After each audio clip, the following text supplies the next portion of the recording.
Hello, this is Professor Jack, and this is Chapter 14, Healthcare, and Disability. It's a short chapter. I really didn't, create. I didn't. I really didn't create 80 slides. More like about 11 slides. But I think everything's more like captured in a lot of work is captured in each of these slides. I'm going to go ahead and go step by step as always in an organized manner. I'll go ahead and cover the first one. Deals with a little survey that I have, and in this survey, as of 2006, it talks about the major problem we are still having. I believe a survey by the U.S. Center of Disease Control and Prevention shows an estimated 43.6 million Americans had no health care insurance in 2006. An estimated 54.5 million Americans were uninsured at some point during 2006. Americans experience a major social problem, which is people with no health care. And so it is a social problem, and the question is, how do we make it fair? The other problem to the other side is not just how do we make it fair, but who's going to pay? It's ultimately the biggest problem, right? I mean, who's going to pay the bill? Healthcare is very expensive. What are we to do? Socialized medicine? What is it? The tax? The working poor, the middle, and the high class? And remember that when you tax citizens, the middle class resents the hit a lot more than the high class, because middle class people are also poor people that were able to experience social mobility, remember, and they don't want to go ahead and fall down or fade down or fall down to a working poor or poor status.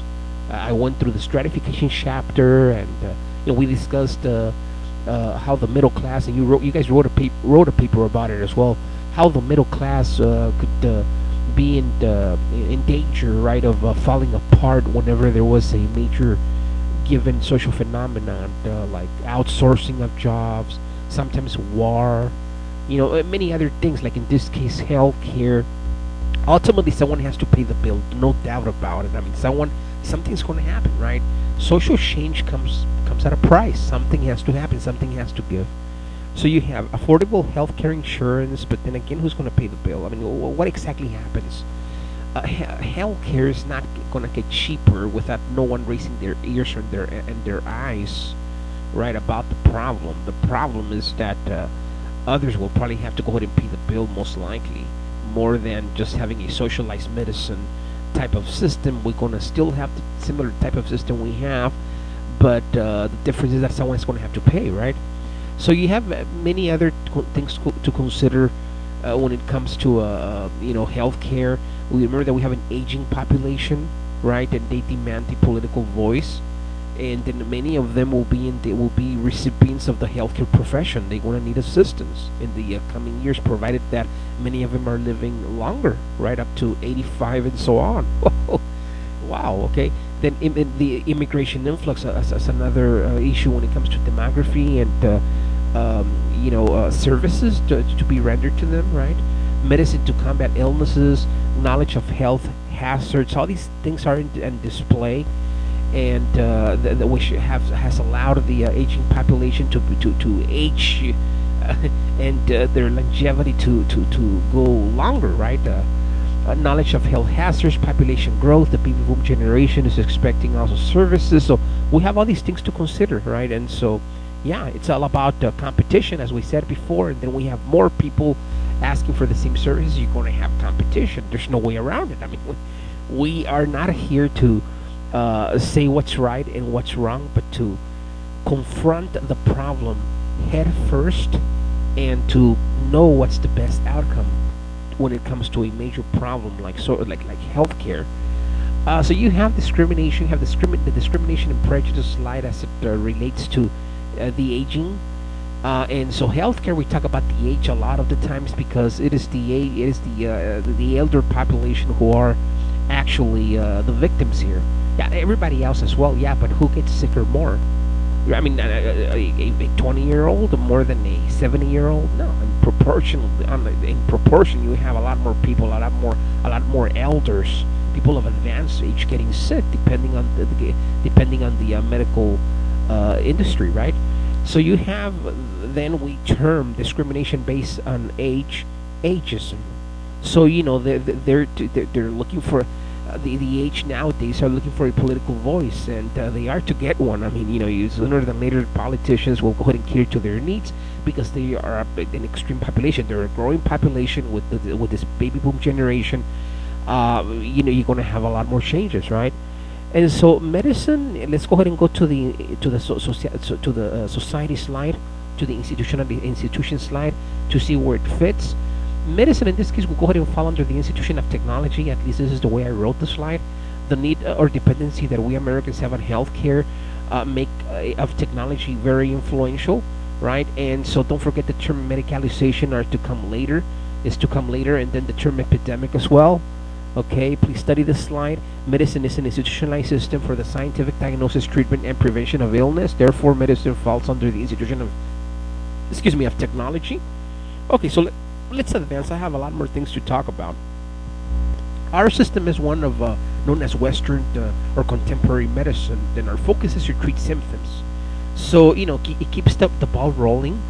A lot of people are going to get sick. We don't found a cure for a given problem, chronic problem or whatever. Hey, they're to be in the system for sometimes for life, right? I'm not saying that it's I'm not saying that it's convenient not to find a cure. What I'm saying is just that way it is. The way Western medicine works is into treating the symptom or rectifying the given problem, but of course is by treatment.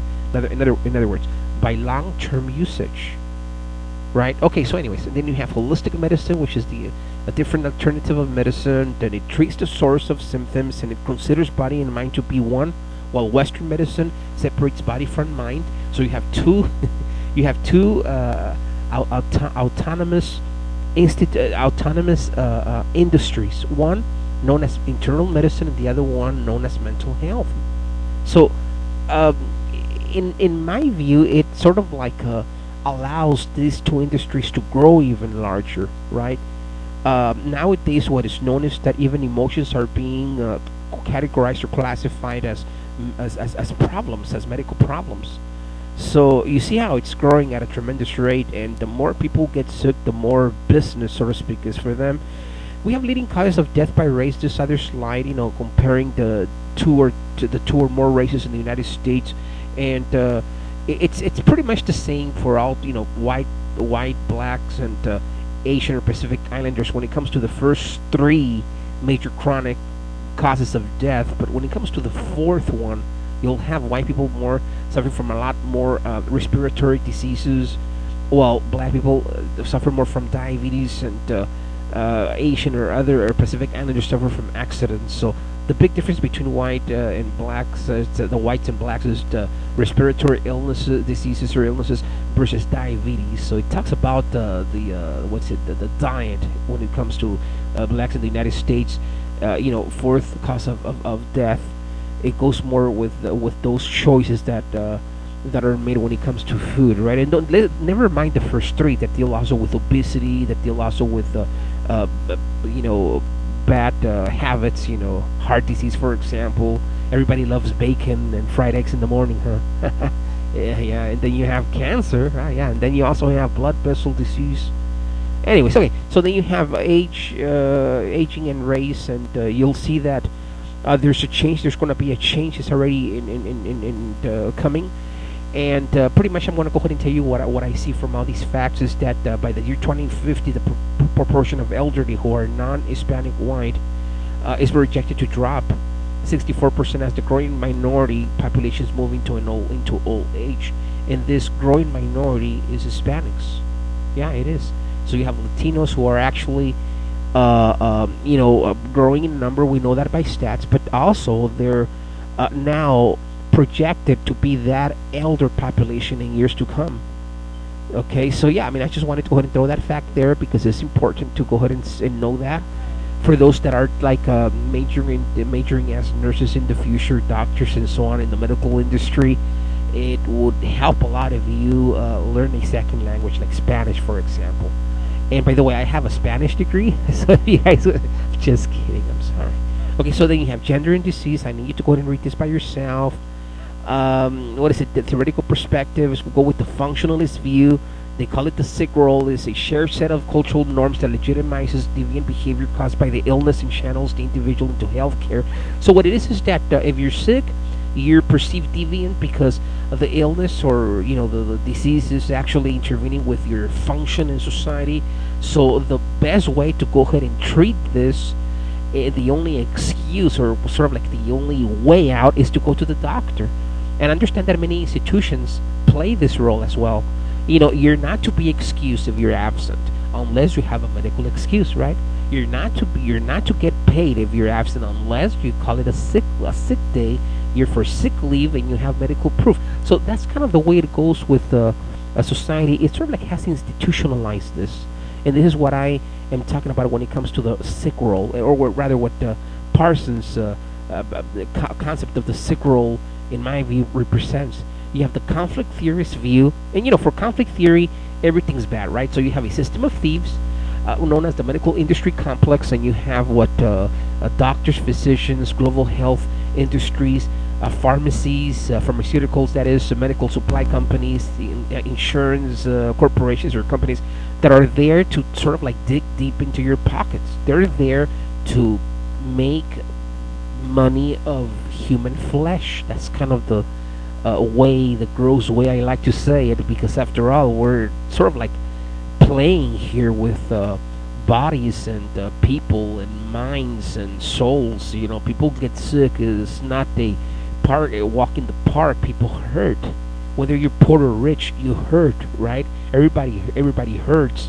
And when a society, when a country, when a system prioritizes one person over the other because he or she makes $800,000 a year, or has the means to pay for heart surgery or for a brain tumor, I don't think there's something that clicks that says it's not fair. And I already said that life is not fair. But getting seriously at this now, not that I wasn't seriously before about it, it's just not fair. It's not fair that someone cannot afford a medical intervention or treatment, or a cure, or a transplant, because there's no money. Do you understand? I mean, pain is pain, and everybody dies eventually, of course. That's a known fact, right? But the suffering and the inequality is what makes it so worst, to know that people have to hurt and there's no help. Anyways, well, we have symbolic interactionism. Let me just move on from that, alright? Symbolic interactionism refers to the social actor. We play act, and sort of like what we're giving is a symbol or meaning. It's kind of how we deliberately act, because everything's sort of like medicalized, right? And so everything's medicalized, therefore we sort of like play the meaning of what it is to be sick. This is Professor Jack. Thank you very much. Adios. Bye bye.